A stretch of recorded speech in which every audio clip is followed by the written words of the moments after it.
welcome to another episode of Adria Security Summit podcast. And today with me we have a very young gentleman, at least he's looking very young. And his story is quite interesting because they are into a family business. And the best thing is that all the young generation should listen to his advice and hear his story and what did they achieve and do until now.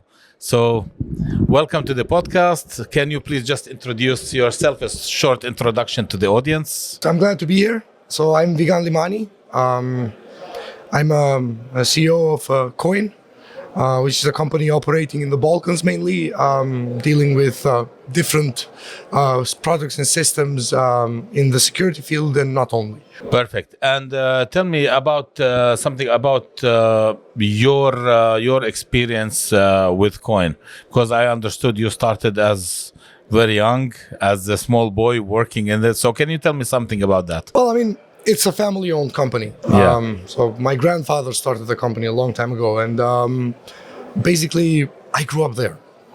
It was the thing to do, run after my dad and try to learn what is happening in the family business. And also I was very good with crafts and building stuff, and this was perfectly suited to the model of business what we were doing. So we were into, there was parts of metalworking, etc. I tremendously enjoyed that as a child. And then growing up, I started working full-time in the company, especially after school. Yeah. And I slowly took over all the responsibilities. And I built up my career from being a field technician, which was my first job position, up to the management of the company. Wow, interesting. And being a man, the owner, you are now like managing the whole company as a young talent and entrepreneur. What do you face like on day-to-day basis? Well, there is a lot of challenges to be had today. So, I mean, if I look back at history, how stuff was done, how our business was moving, the changes we had in the last 5 years are more significant than the others that we had over the past 70 years. Mm-hmm. So this in itself poses a challenge. We have to be very fast. We have to adapt very fast. We have to sometimes swim against the stream, which is always a challenge. And then, depending on the area where we are operating, there is specific challenges that we are facing. And in which areas do you operate mainly? Well, we are working with a multitude of industries. So it's not a focused, let's say, operation. There is the financial industry, and then there is a construction industry, and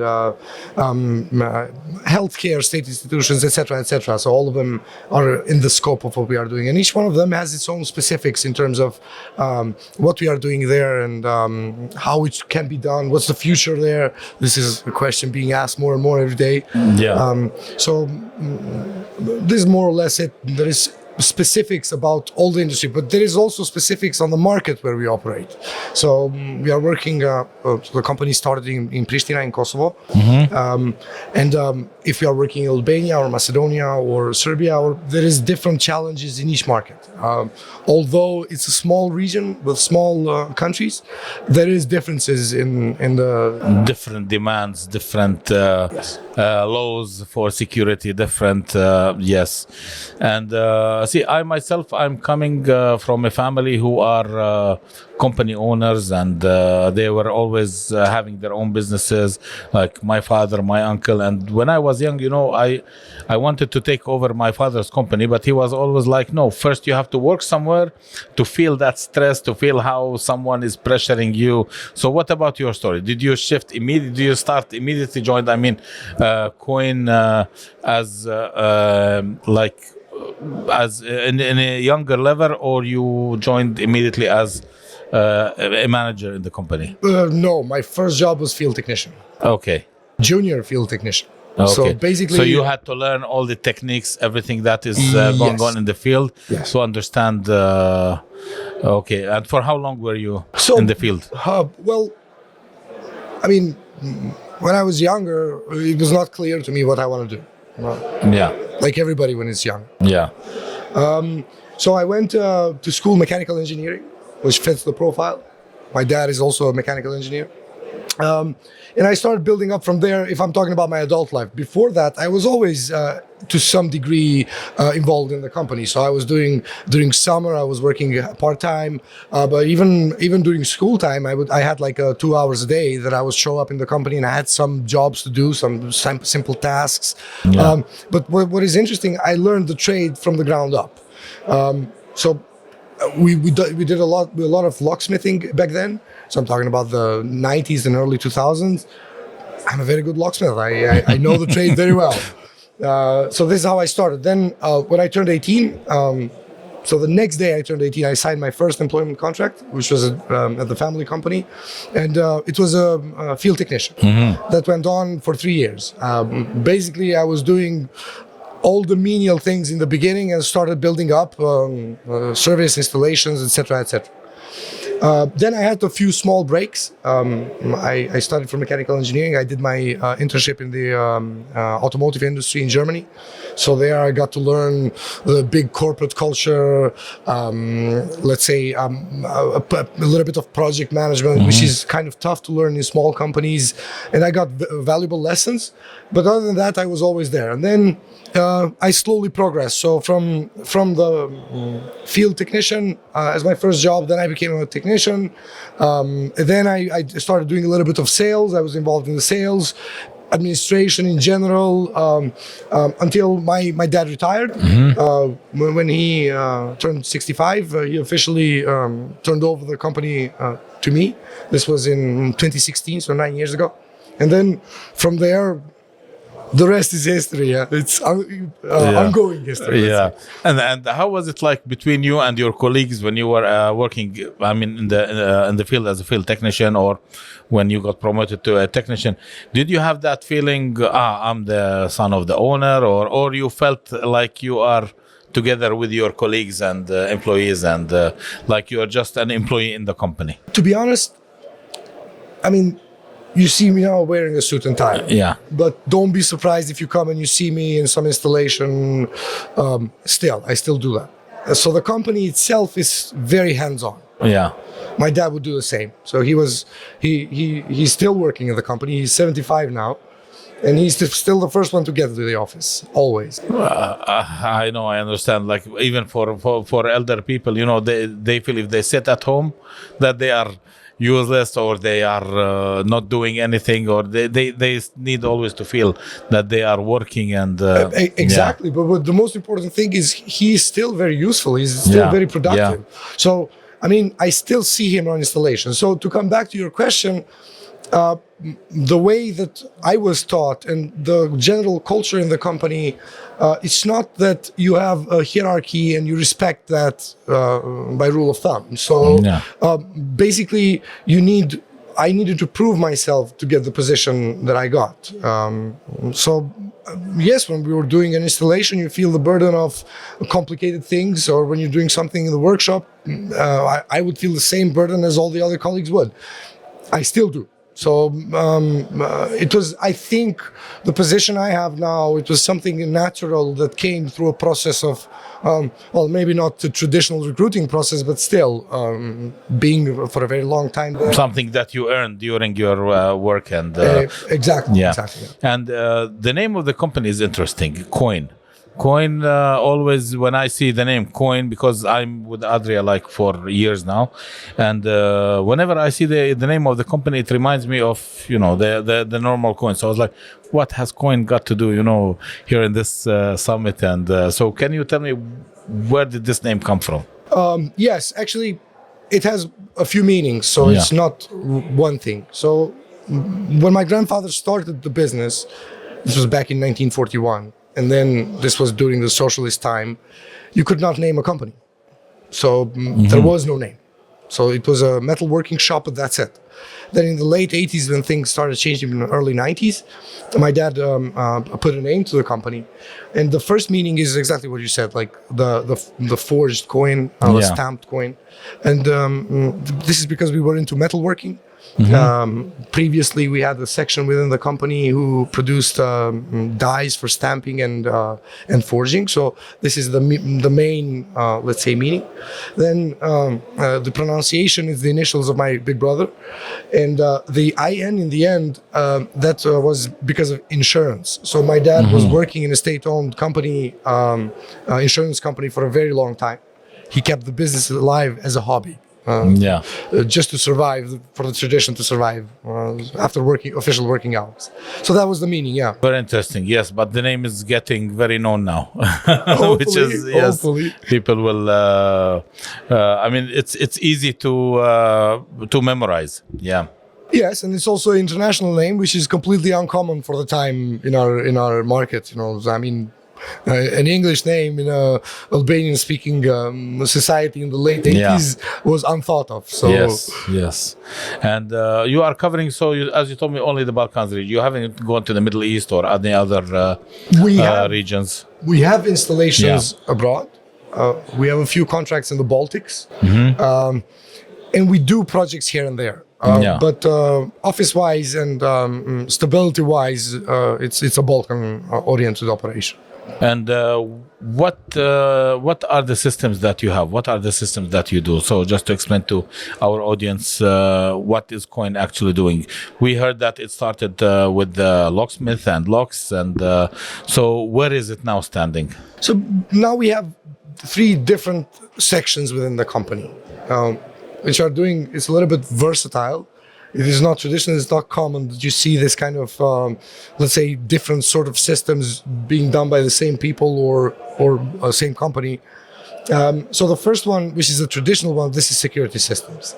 So we were doing vaults and safes and locks and doors for the longest of time. Even before the 90s, we were engaged in that. That was the core business, what we used to do. We still do that, and we are very good at that. But we also have other things happening now. So now we have another section, which is the second one by the time when it started. That's the entrance systems. And here we are focusing on revolving doors. This is our niche of what we are doing. We do, let's say, special, we tend to have this we have this tendency where we are doing special projects. So if there is some requirement that is not something standard production, you can do it. Yes, we like that kind of thing. So this is what we are doing now, and also because revolving doors is absolutely something in the entrance systems, which is the future of entrances. Let's say.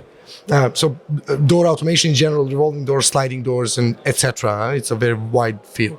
And the third section within the company, which is the newest one, we call it cash and payment systems, is focused on treating the currency and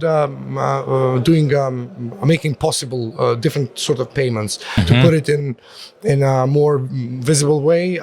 So now we are relating the name Coin with this. Yes, absolutely. Yeah. Well, history repeats itself in a sort of weird way. So we are doing cash counting machines and systems in general. Then we have ATMs and everything that follows the ATM. So VTMs, STMs, cash deposit machines, etc., kiosks. So you are doing that for the banks? Mostly the banks and the financial institutions, but it's not restricted to that. We also have solutions for retail, for supermarkets, different sort of shops, etc., and POSs and so the complete thing, the software and the hardware. So we are doing everything. So this is more or less the portfolio, but there is a lot of things which is also our strength and our weakness simultaneously. And we are very widespread, So if it's an engineering challenge and it comes to us, we're a company of engineers. This is our core. We always are up to the task to look at the requirements and to try to make a solution that is suitable for the application. And as we all know, it is now a very fast evolving era. Technology is moving very fast. Everything is running. I mean, I remember when we were looking at the technology years back, it was not moving that fast as now. So what do you do in terms of being a leader in what you do, following the trend, and is there anything special that you do to keep that pace? Yes, well, we started fairly recently a research and development department in the company. I think that is the most important part. But just to give you like an example of what we are doing. So I'll take a specific case of when we had some clients call us for a solution and how we approached it and how we solved the problem. So there was a lot of attacks happening 5-6 years ago in ATMs. Explosive attacks, solid explosive and gas attacks. And we get calls from our clients, what do we need to do? So we are the guys who install the locks and other security systems, so it's the place to go. The initial thinking behind it was, let's put more steel and more concrete. But that's easy to beat. I mean, you just double the amount of explosive and you blow up the whole building. Yeah. So what do? We search for something that is high-tech. It's not old school like steel and concrete. We search for something that is high-tech and very efficient. And we discovered a whole new world, which is the IBNS systems. This is the intelligent banknote neutralizing system. It's basically the ink inside of the ATM. Yeah. If you have an attack, it sprays the banknotes and renders them useless. So we push this product. The results have been immense. So virtually the attack stopped, and whenever we had attacks in our systems, they did not repeat. So this is the approach we have. The solution is not always something that you directly see. It can be something that is around, or maybe it's not at all, but it can be something that is not the first thought. So this is the approach. We're trying to give credible, reliable solutions to our clients and something that is actually worth using, not just selling. So this is how we're trying to stay ahead of the curve, let's say. And what is the biggest challenge you have faced in some of your projects? This is a very, very good question, but a very hard one to reply. Well, I mean, it depends on let's say, the type of project, the type of system we are implementing. But I feel like it's a process where the companies are innovating and moving forward very fast. I'm not sure the legislation is catching up. So I think this is the biggest obstacle we face right now.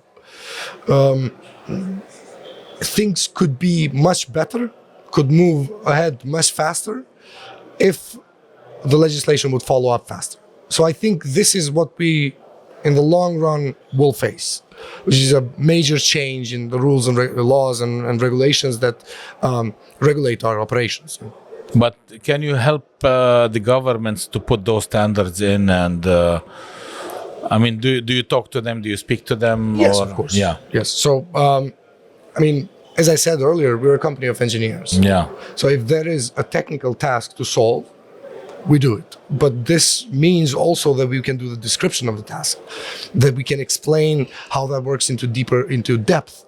So the people who are sitting in the lawmaking institutions, they are not necessarily engineers. They come to us for advice and questions, and we provide the necessary explanations. So let's say, yes, we do have contacts quite often, either in projects that we do or in higher bases, where we try to explain where the future of these industries that we are in is heading.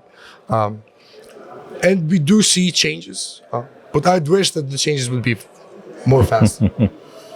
And tell me, what's the most unusual or unexpected thing you had